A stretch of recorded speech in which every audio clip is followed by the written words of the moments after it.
성숙한 하나님의 사람은 깊이 있는 기도를 하는데 그 핵심이 하나님의 얼굴을 구하는 겁니다. 그러니까 내가 기도할 때 하나님의 얼굴을 구하고 있으면 됐어요. 그 기도하시면 되는 겁니다. 그러니까 기도의 본질은 뭘 달라는 게 아니라 하나님을 만나는 겁니다. 그게 기도입니다. 하나님의 얼굴을 구하는 거예요. 하나님의 말씀을 지적으로 아는 단계에서 가슴으로 느끼는 게 기도입니다. 이번 부흥회할 때 강사 목사님이 천국과 지옥은 몇 센치 차이라고요? 30cm. 어떻게 30cm입니까? 여기에 아는 게 여기로 내려오는데 여기 알고 있으면 지옥이고 여기 내려오면 천국이라는 거죠. 그러니까 딱 30cm.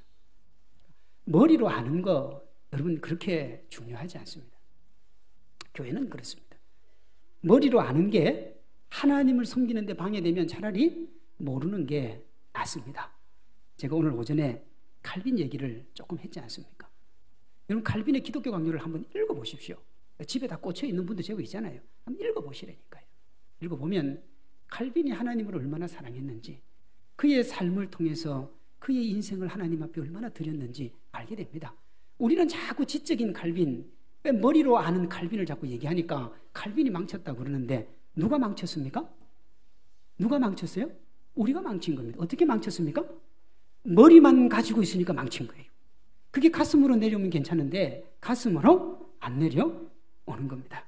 그래서 칼빈이 이렇게 이야기를 했죠. 머리 꼭대기에서 빙빙 떠돌아다니게 하는 게 아니라 마음 깊은 곳에 뿌리를 내릴 때 비로소 하나님의 말씀을 믿음으로 받아들인 것이다. 칼빈은 이걸 경험했다는 말입니까? 안 했다는 말입니까? 했죠. 근데 우리가 신앙생활 하면서 경험을 했습니까? 못했습니까? 못하니까 어떻게 해요? 칼빈도 못한 줄 아는 거예요. 그래서 초반에 팀 켈러가 뭐라고 그랬느냐 하면 자기 소견에 옳은 기도는 뭐라고요? 비극이라고요. 자기 소견에, 자기 뜻대로, 자기 머리대로, 자기 생각한 대로. 여러분, 신앙은 그렇지 않습니다. 말씀을 연구하고 그 말씀 묵상의 자연스러운 결과는 뭡니까? 하나님의 얼굴을 구하는 겁니다. 말씀 연구와 묵상의 자연스러운 결과가 하나님의 얼굴을 구하는 것인데 적지 않은 경우는 뭐냐 그러면 자기 드러내는데 자꾸 그걸 사용을 하는 거예요. 하나님의 얼굴을 구한다는 것은 자신의 연약함과 무능함에 대한 고백인데 어떤 사람은 자신을 드러내고 자신의 대단함을 과시하는데 그걸 사용을 합니다. 어떻게 해서 자신의 무능이 드러나야 될 때 더 자신이 교만하게 됩니까? 죄된 본성을 인정하지 않고 그걸 마음껏 사용할 때 그렇게 되는 겁니다. 탁월한 지성을 가졌던 부족한 지성을 가졌던 인간은 다 자기 잘난 맛에 사는 겁니다. 다 자기 잘난 맛에 살아요. 왜 그렇게 삽니까? 죄의 본성 때문에 그렇습니다. 로마서 7장 19절 내가 원하는 바 선은 행하지 아니하고 도리어 원하지 아니하는 바 악을 행하는도다. 선을 원하는데 악을 행한다는 게 말이 됩니까? 말 안 되죠. 내가 선을 행하기를 원하는데 어떻게 악을 행해요? 이건 말장난이죠. 그건 그렇지 않고요. 선을 원해서 악을 행하는 게 아니라 악인데도 자기가 그걸 뭘로 하는 겁니까? 선으로 하는 겁니다. 그게 죄악된 본성이에요. 악인데 어떻게 선을 행해요? 아니 악인데 어떻게 그걸 악을 행하겠어요? 선인 줄 아니까 악을 행하는 거죠. 왜 악을 선이라고 합니까?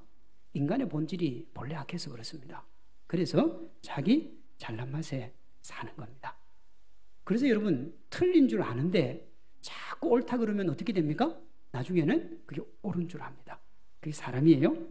본질이 악하니까 악을 선으로 아는 겁니다. 철저하게 자기중심적이에요. 다 자기중심적으로 해석을 하는 겁니다. 우리가 일반적으로 말하는 상식을 한번 여기에 적용을 한번 해볼까요? 본인은 전혀 상식적이지 않은데 철저하게 자기중심적이고 자신이 하고 싶은 대로 하면서 타인에게 상식을 요구하는 사람들이 있습니다. 본인은 탈세를 할 수 있는 대로 수당방법 가리지 않고 하면서 타인이 그렇게 하는 것을 보면 상식을 들이댑니다. 말이 되냐? 이겁니다. 타인이 하면 상식에 문제가 있는 것인데 자신이 하면 그게 또 상식입니다. 정말 신비롭고 놀랍고 기가 차고 어이가 없는데 정작 본인은 뭐가 문제인지를 몰라요. 우리 사회뿐만 아니라 우리 신앙생활에도 이런 일이 비일비재하죠. 왜 이런 현상이 일어나는가? 철저하게 자기중심적인데 그걸 하나님 중심이라고 믿는 겁니다. 정말 웃기는 거예요. 이건 답도 없습니다. 치료책도 없어요. 그래서 제가 이거 하면서 계속 얘기했지 않습니까? 말씀 들어서 안 변하면 그 사람은 안 변하는 거예요. 말씀 듣고 내가 가서 조언을 하면 안 돼요. 여러분, 하나님도 변화를 못 시키는데 내가 변화시킬 수 있다고 생각하는 그 자체가 교만한 거예요. 그걸 아셔야 돼요. 인간의 악한 본질은 모든 걸 타당한 것으로 바꿉니다. 예수님을 모를 때는 이렇게 살아도 괜찮은데 예수님 알고 만나면 고민이 생기죠. 말씀을 연구하고 묵상하면 괜찮은 존재인 줄 알았던 자기가 죄악 덩어리라는 걸 발견을 합니다. 그렇게 발견하고 선을 행하고자 하는 자신의 모든 의지를 동원해 보지만 항상 실패하지요. 언제나 죄가 자신의 선한 의지를 이기기 때문에 그렇습니다. 뭐가 이긴다고요? 죄가 이깁니다. 여러분, 죄가 이겨요. 근데 우리가 그걸 놓치고 사는 거예요. 죄가 나를 이기는데 내가 죄를 이길 수 있다고 생각을 하는 거예요. 로마서 7장 23절입니다. 내 지체 속에서 한 다른 법이 내 마음의 법과 싸워 내 지체 속에 있는 죄의 법 아래로 나를 사로잡는 것을 보는도다. 말씀을 연구하고 묵상한 후에 깨닫고 하나님께로 나아가도 말씀을 듣고 그렇게 살려고 해도 삶의 현장에서는 여지없이 죄의 본성이 말하는 선, 죄의 본성이 말하는 선, 성경이 말하는 악을 행하는 거예요. 기도도 마찬가지입니다. 하나님의 영광을 말하고 하나님의 얼굴을 구하면서 시작한 기도가 어느 순간이 되면 뭘 위해서 기도하고 있습니까? 자기 소망 놓고 기도하고 있다니까요. 그게 우리의 모든 것들을 다 보여주는 겁니다. 어떻게 자신의 욕망을 이기고 하나님의 영광과 하나님의 얼굴을 구할 수 있습니까? 바울은 자신의 죄된 본성을 이기고 하나님의 사람들도 이길 수 있는 길을 제시를 하는데 그게 로마서 8장 2절입니다. 그리스도 예수 안에 있는 생명의 성령의 법이 죄와 사망의 법에서 너를 해방하였습니다. 하나님의 법인데 하나님의 법 중에도 무슨 법이요? 성령의 법이요. 누구만이 우리를 이 죄의 법에서 이길 수 있게 해줍니까? 성령님이요. 성령님이요. 우리의 기도의 깊이를 더하여 자신의 욕망을 넘어 하나님의 얼굴을 구하게 해주는 분이 누구라는 겁니까? 성령님이요. 성령님이요. 예습해 오신 분은 알겠지만 스터디북 2번, 3번, 5번, 7번, 8번, 9번, 12번, 17번 질문이 이 성령과 관련된 질문입니다. 그러니 하나님의 얼굴을 구하는 건 누구하고 관련이 있습니까? 성령님이요. 왜 성령님하고 관련이 있습니까? 죄된 본성인 내가 하나님의 말씀을 깨닫고 하나님의 말씀을 내 가슴으로 가지고 와도 주님께 가는 데는 뭐가 있어요? 한계가 있어요. 내 힘으로 못 가기 때문에 그렇습니다. 그런데 우리는 머리로 아는 데서 그치잖아요. 가슴도 아직 안 왔어요. 그러니 성령께서 나를 붙들어 인도해 주실 일이 만무한 겁니다. 성령님이 그 일을 하시는 겁니다. 하나님의 얼굴을 구하는 것은 성령님의 도움 없이는 불가능한 거예요. 그러니 여러분, 새벽에 와서 기도할 때 성령님이 나를 붙들어 하나님의 얼굴을 볼 때까지 뭐 해야 됩니까? 뭐 해야 돼요? 자신의 죄악을 놓고 하나님 앞에 회개하는 겁니다. 주여 살려주시옵소서. 주여 살려주시옵소서. 그래서 여러분, 구약에 보면 하나님의 얼굴을 본 사람들이 한결같이 한 말이 뭡니까? 뭐예요? 주여 나를 떠나소서. 이사야가 그랬죠. 그 입술을 찢어달라고 그러잖아요. 그 다음에 베드로는 뭐라고 그랬습니까? 주여 나는 죄인입니다. 나를 떠나소서 그랬어요. 왜? 하나님을 만난 사람들의 한결같은 특징입니다. 하나님 앞에 설 수가 없는 거예요. 하나님을 볼 수도 없는 거예요. 그러니까 여러분, 하나님을 제대로 모르고 하나님을 아무것도 모르는 사람들이 와가지고 하나님 앞에 겁도 없이 달라고 그러는 거예요. 하나님 보기도 어려운데 왜 그렇게 합니까? 모르니까요. 모르니까. 모르면 무식한 게 용감하다고요. 알면 못해요. 알면. 무식하니까 가능한 겁니다. 성령님을 중심에 모시고 있지 않거나 삶 가운데 예수님이 머물러 계시지 않으면 아무리 교회 다녀도 크리스찬이라고 불리기는 어려운 거예요. 그래서 여러분, 교인이라고 하는 겁니다. 교인. 이 말을요 아주 정교하게 쓰는 분들이 있으면 교인, 그리스도인, 성도 구분합니다. 앞에서 제가 말씀드린 머리로 아는 것과 가슴으로 느끼는 것의 차이입니다. 예수님의 사랑을 깨닫고 주님이 행하신 일들을 안다고 말하는 것과 그 사랑이 얼마나 넓고 크고 높고 깊은지를 절감하는 것은 별개의 문제죠. 아는 것하고 느끼는 것은 다르다 이 말입니다. 하나님의 말씀을 머리로만 알고 마음에 끌어들이는 데 실패하면 명색이 크리스찬이라고 해도 얼마든지 여자보세요. 가식적이고 공허하고 진정성 없는 삶을 살 수가 있습니다. 그게 오늘 오전 설교입니다. 팀 켈러와 존 오웬은 이것을 이렇게 말했습니다. 착각하지 말자. 신앙적인 의무들은 마음의 은혜가 전혀 없어도 얼마든지 할 수 있다. 온갖 중요한 교리들을 다 익혀 섭렵하고 성경이 제시하는 원칙에 따라 갖가지 윤리적이고 종교적인 의무들을 다 하지만 마음에는 은혜가 조금도 없을 수 있다. 칼빈이 여러분 이 팀 켈러가 목회를 하면서요 일평생 목회를 했잖아요. 그 성도들 7,000명 8,000명까지 키우고 지성인들과 해보니까 하나님 안 믿어도 일은 잘 하더라 이 말이에요. 시켜놓으면. 그런데 그 안에는 뭐가 없더라는 거예요? 하나님의 은혜가 없더라 이 말입니다. 이 가식과 공허와 진정성 없는 삶을 누가 바꿔줍니까? 성령님이 바꿔주는 겁니다. 이건 누가 할 수 있는 게 아닙니다. 그러니까 사실은 오늘 후반부 강의부터 앞으로 10강까지는 성령이 우리를 얼마나 만지느냐에 따라 달려있는 겁니다. 지금까지는 머리로 이해하는 부분이 많았어요. 그런데요, 머리 갖고 안 되는 게 있습니다. 삶의 변화는 머리로 안 되죠. 마음가짐과 감정과 행동이 달라져야 되는데 성령님은 우리 내면의 복음의 진리를 반응하는 영적인 감성을 불러 일으킵니다. 그러니 여러분, 은혜 충만하고 감정 충만은 다른 겁니다. 우리 대부분은 보면 성도들이 감정 충만한 겁니다. 감정. 드라마 볼 때 우는 거나 설교 들을 때 우는 거나 뭐 비스무리해요. 근데 은혜가 충만할 때는 반드시 뭐가 따라옵니까? 뭐가 따라옵니까? 삶이 따라옵니다. 그건 변하지 않아요. 은혜를 받으면 삶이 따라오고요. 감정이 충만하면 그때로 끝이에요. 우리의 마음을 민감하게 하고 하나님의 마음을 단단하게 붙잡게 해주는 분이 성령님인데 우리가 진리의 말씀에 노출이 되면 성령님께서 정서적 반응을 일으키시고 세상의 삶의 모습도 바꾸어 주시는 겁니다. 그래서 여러분 사도행전을 성령 행전이라고 하잖아요.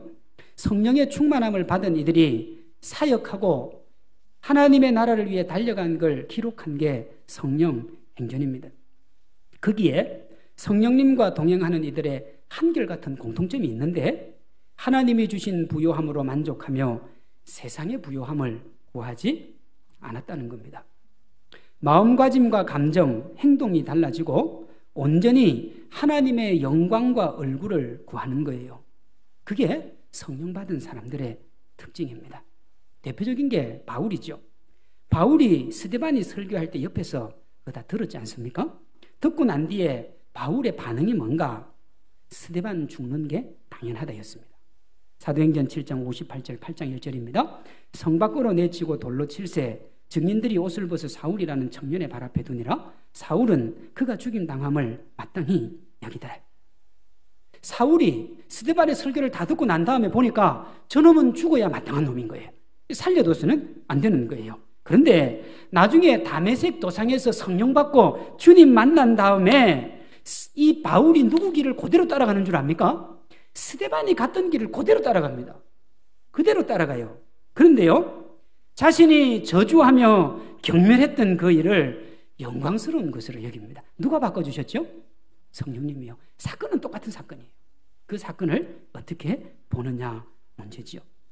성령님을 통해 하나님과 교통하고 하나님의 자녀됨과 영적인 체험을 뭐 한 겁니까? 누린 겁니다. 이것이 7번 질문입니다. 하나님과 교통하는 영적인 체험의 본질인 하나님의 자녀됨의 체험에 성령님은 어떤 역할을 하는가? 성령님의 사명은 크리스찬에게 하나님의 자녀가 되었음을 확인시키고 주님이 얼마나 사랑하며 기뻐하시는지 들려주는 일이 포함된다. 성령님은 삶 가운데서 이것이 사실임을 더없이 생생하게 일깨워 주신다 그랬습니다. 이것이 말씀을 머리로 아는 것과 전혀 다른 차원이죠. 신앙생활을 윤리나 도덕으로 풀어내는 사람들이 있습니다. 고상하고 윤리적이며 안팎이 다르지 않는 생활을 하면 하나님께서 기도를 들으시고 구원을 베풀어 준다는 생각은 도덕적 관점이죠. 오늘날 적지 않은 사람들의 신앙생활이 사실은 이 수준도 안 됩니다. 예배당에서 선포되는 말씀과 전혀 다른 삶을 사는데 별 문제를 못 느끼지요. 말씀을 먹고 사는 도구나 인문학 강의 정도로 이해하는 사람도 많습니다.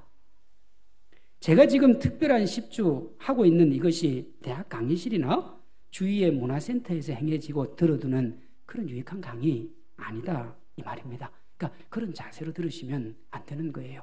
야, 내가 10주 들었지. 내가 이제 강의 잘 듣고 있어. 강의가 아니고 우리의 삶을 바꾸고 하나님의 거룩한 자녀로 살아가게 하는 힘이 되어야 됩니다. 말씀과 기도는 우리 신앙의 근본이고 성령님은 우리로 하여금 거룩하신 하나님의 얼굴을 구하도록 우리의 마음을 말씀에 붙들고 우리의 죄된 본성을 돌아보게 하십니다. 우리가 아무리 윤리적이고 도덕적으로 살아도 여전히 죄된 본성을 가지고 죄를 선이라고 우기는 존재에 불과하다는 것 잊어버리면 안 됩니다. 우리는 얼룩덜룩 오점이 많은 선행 기록부를 가지고 하나님의 눈앞에 허다한 죄와 허물을 모두 덮는 게 불가능하다는 것을 알아야 됩니다. 하나님, 내가 이렇게 사니까, 하나님, 내가 이렇게 하니까 나의 모습을 보시고 회복해 주십시오. 그렇게 선을 딱 올렸는데 여러분, 죄가 수억 가지인데 선이 한두 개인 겁니다. 요거 가지고 하나님 앞에 딜을 시도하는 거죠. 그게 말이 됩니까? 오늘 우리가 하나님을 제대로 믿어야 됩니다. 하나님을요. 하나님을 믿어야 돼요. 성도 여러분, 하나님을 믿으십니까? 이건 아멘은요 꼭 필요할 땐 또 하셔야 돼요. 하나님을 믿으십니까? 한 번만 제가 더 물어보면 중요한 얘기입니다. 하나님을 믿으십니까? 그런데 여러분, 제가 오늘 여러분들에게 묻고 싶습니다. 하나님 믿습니까? 성령님이 나를 바꿔줄 수 있음을 믿느냐 이거예요. 목사님, 성령이 어디 있습니까? 성령이 다 의지인데 그 의지를 설명할 수 없으니 성령이라고 하는 거 아닙니까? 안 그렇습니다. 절대로 그렇지 않습니다. 성령님이 우리를 붙들어 주시고 하나님 우편에 계신 예수님이 기뻐하는 것을 우리로 하여금 뭐하게 합니까? 알게 해 줍니다. 내가 하는 행동 하나, 내가 하는 기도 자락 하나, 그것이 하나님 앞에 상달됨을 성령께서 가르쳐주면 그때부터는 어디에 올인합니까? 주님의 나라와 하나님의 영광을 위해 올인하게 되어 있습니다. 성경이나 교리적 지식이 단순히 이성적 사고에만 머물러 있으면 안 되는 거예요. 중요한 교리를 섭렵하고 성경이 제시하는 원칙에 따라 윤리적이고 종교적인 의무들을 성령의 능력 안에서 하나님께 맡기고 그 안에서 하나님을 경험해야 하는 겁니다. 성경과 신학적 진리, 복음에 대한 묵상이 하나로 어우러져 온전히 하나님의 얼굴을 구하도록 만들어야 되는 겁니다. 그래야 돼요. 온전히 하나님을 바라보고 하나님의 일을 기쁨으로 감당할 수 있도록 그렇게 해야 됩니다. 신앙생활이 그렇게 힘든 거예요. 팀 켈러는 그것을 하나님의 얼굴을 구해야만 어떻게 된다는 겁니까? 하나님의 사람으로 거듭난다는 겁니다. 만약에 이렇게 하면 여러분이 이렇게 물어볼 수 있습니다. 하나님의 얼굴을 구하고 하나님의 필요를 위해 하나님의 능력을, 하나님의 영광을 우리가 구해 살면 그러면 나는 뭐예요? 그죠? 나는 뭡니까 그러면? 그 여러분들은 뭡니까? 오직 하나님의 영광을 위해 살고 하나님의 나라를 위해 살면 나는 뭐가 되는 겁니까? 만약에 그렇게 말을 한다면 그 말은 당연히 나의 필요를 구하는 것이 기도가 아니냐는 의미가 됩니다. 그리고 이런 생각이 있으면 자신의 신앙을 찬찬히 한번 되돌아 봐야 됩니다. 거의 다 세례 받으셨지요? 세례할 때 반드시 하는 질문이 있습니다. 인간의 제일 되는 목적과 어떻게 살 것인지에 대한 질문입니다. 인간이 제일 되는 목적이 뭐라고 배웠습니까? 하나님을 영화롭게 하는 겁니다. 바울은 자기 삶의 이유를 예수님이라고 그랬죠. 갈라디아서 2장 20절입니다. 내가 그리스도와 함께 십자가에 못 박혔나니 그런즉 이제는 내가 사는 것이 아니요 오직 내 안에 그리스도께서 사시는 것이라. 이제 내가 육체 가운데 사는 것은 나를 사랑하사 나를 위하여 자기 자신을 버리신 뭐라고요? 하나님의 아들을 믿는 믿음 안에 사는 것이래. 오늘 주제가 깊이가 있고 깊은 기도의 정점인 이유가 여기에 있습니다. 하나님의 얼굴을 구하는 것이 지극히 당연한 말이지만 이 지극히 당연한 것으로 알고 있는 것을 삶으로 가지고 오면 그때부터 난해해지는 겁니다. 자신에게 절망하고 실망해야 누굴 구할 수 있습니까? 하나님을 구할 수가 있습니다. 오늘 바울은 뭐라고 그랬느냐 그러면 나는 죽었다 그랬습니다. 죽은 내가 나를 위해서 뭘 구할 수 있습니까? 죽었는데. 뭘 구합니까? 죽었는데. 자신의 유익과 만족, 자신의 욕망과 욕심을 내려놓으면 그 어떤 문제도 해결이 가능합니다. 그렇게 자신을 내려놓는 유일한 길이 하나님의 영광과 하나님의 얼굴을 구하는 겁니다. 하나님의 얼굴을 구한다는 것은 성령님의 도우심으로 하나님의 실제와 임재를 감지할 수 있는 마음을 가지는 겁니다. 생각과 사랑을 나누고 주님과 진실하게 교통을 하는 겁니다. 우리가 기억해야 되는데 예수님의 영광 보는 법을 배우지 못하면 이 땅에서 크리스찬으로 못 살아요. 못 삽니다. 아니 목사님 잘 살던데요. 다 외식입니다.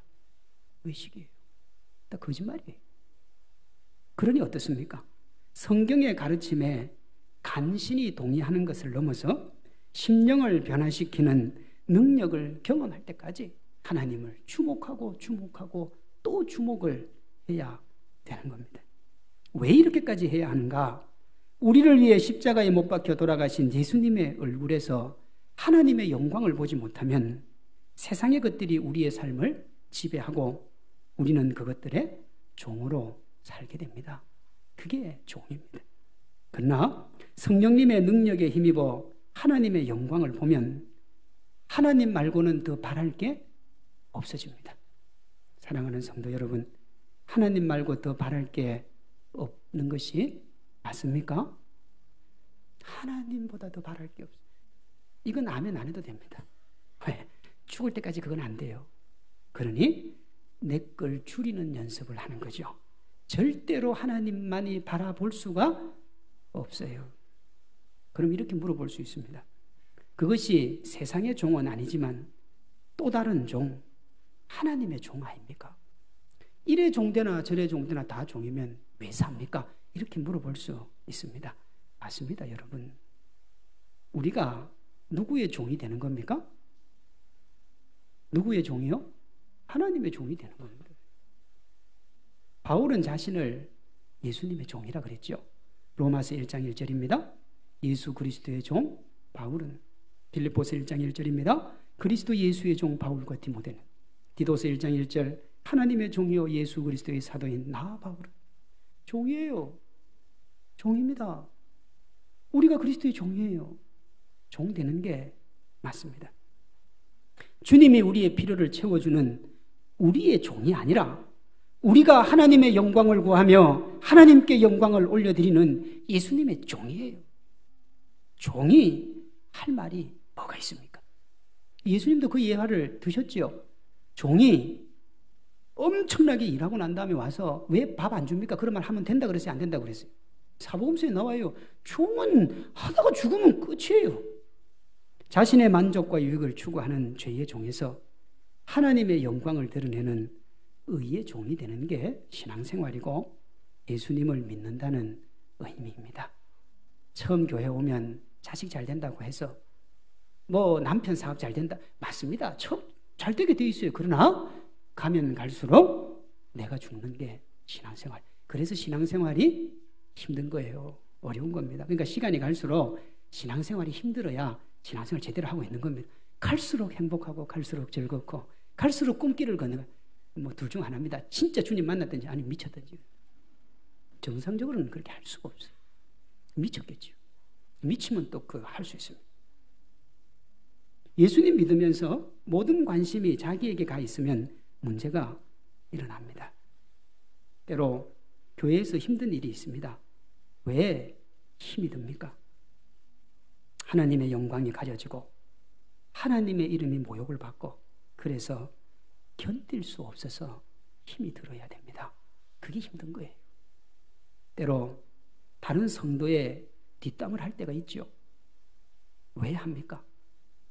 하나님의 뜻대로 살지 않아서 그로 인해 무너지는 하나님의 마음을 생각해서 안타까워서 그 뒷담을 한다면 그건 괜찮습니다. 그거 아니고는 하지 말아야 되는 거예요. 예수님을 믿는 이들은 모든 관심이 예수님이 되면 됩니다. 이렇게 되면 절대로 문제가 일어나지 않습니다. 분쟁이 일어날 일도 없어요. 어느 누구도 어떤 희생과 헌신을 해도 예수님의 영광이 드러나기 때문에 내가 부족한 걸 알아요. 그러니 여러분 문제 일어날 일이 없지요.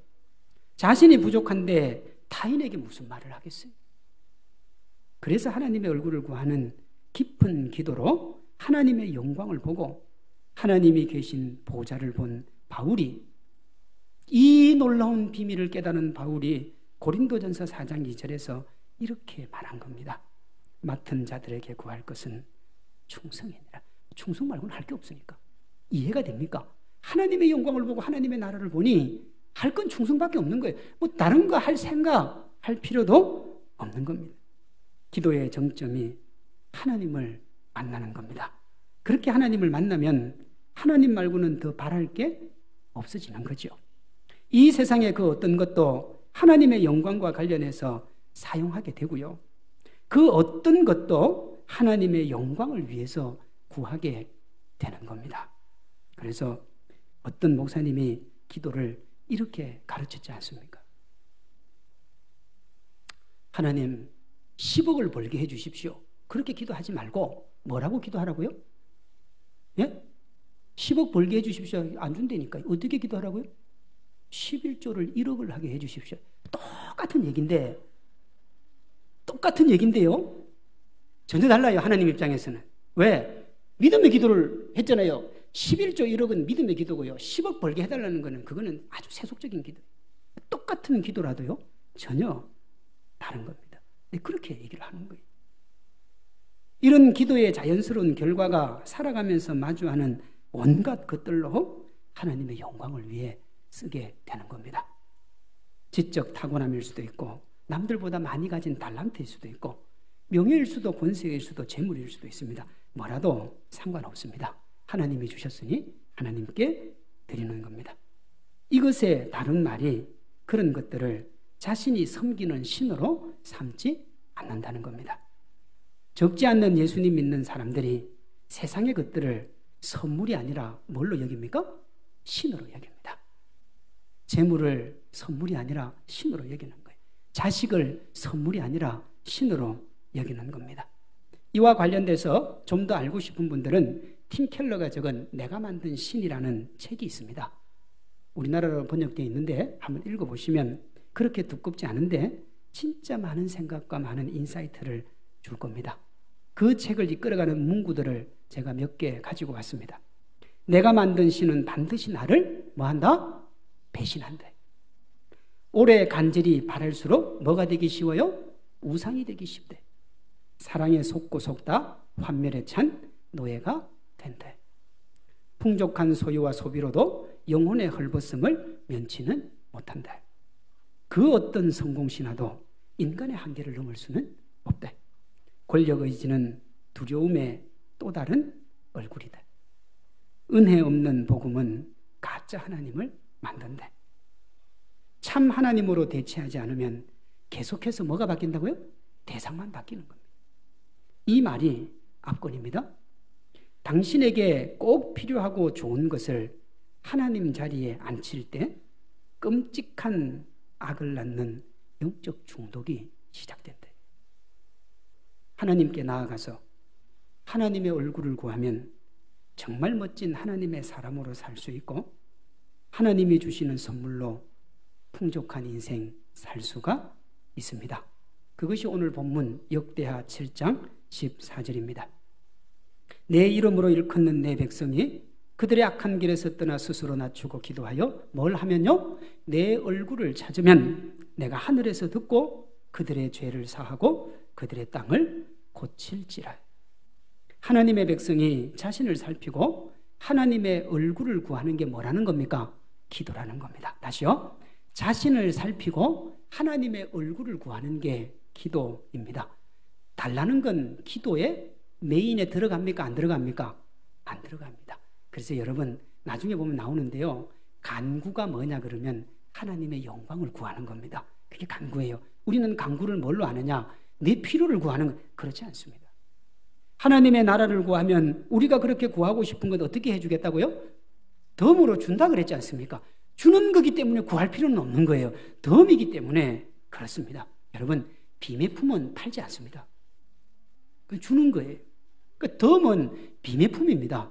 그거 그냥 하나님이 주는 거예요. 뭐 할 때요? 하나님의 영광을 구할 때, 하나님의 나라를 구할 때 그냥 주는 거예요. 근데 그걸 자꾸 살라고 하니까 뭐가 생깁니까? 문제가 생깁니다. 왜? 바코드가 안 찍혀 있는데 그걸 돈 주고 팔면 탈세가 되죠. 그 자꾸 서로 문제가 생기는 거예요. 정당한 거래를 하면 됩니다. 어떤 거래요? 우리는 하나님의 얼굴을 구하고 하나님은 우리에게 뭘 주시고요? 덤을 주시고. 하나님이 다 알아서 하는 겁니다. 그러니 기도에서 무엇이 가장 중요하냐? 자신을 살피고 하나님의 얼굴을 구하는 겁니다. 앞으로 남은 3번의 강의 동안 우리가 기도의 실제에 대해서 배울 텐데 감사, 찬양, 고백, 회개, 간구 중심에 뭐가 있습니까? 하나님의 영광이 있습니다. 남은 3시간 잘 준비해서 이제 제대로 좀 배우고 이제 기도의 실제니까요. 그걸 배워서 우리 11월 25일 날 특별 우리가 기도회를 할 텐데 그때 한번 여러분 모두가 하나님의 얼굴을 구하는 기도의 용사들로 거듭나기를 정말 간절하게 소망합니다.